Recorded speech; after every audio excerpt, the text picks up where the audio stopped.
এখন বাজে সকাল 9টা। তো চলে আসলাম মেহেদি গাছের থেকে মেহেদি পাতা তুলতে।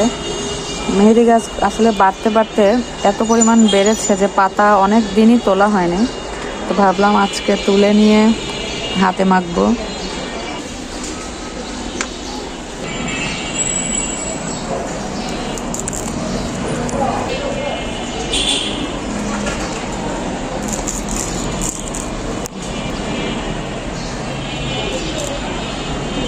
মেহেদি পাতা তোলার মধ্যে আমার কেন জানি একটা আনন্দ লুকিয়ে আছে।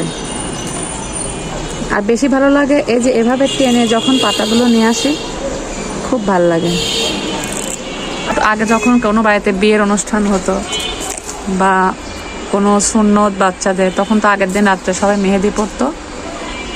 অনেকজন ছিল যাদের বাড়িতে মেহেদি গাছ ছিল, কিন্তু আমরা তুলতে গেলে তুলতে দিত না, কেন জানি না। মেহেদি পাতা তোলা শেষ। এই যে মোটামুটিভাবে যেটুকু হয়েছে ইনশাল্লাহ আমার হাতে হয়ে যাবে।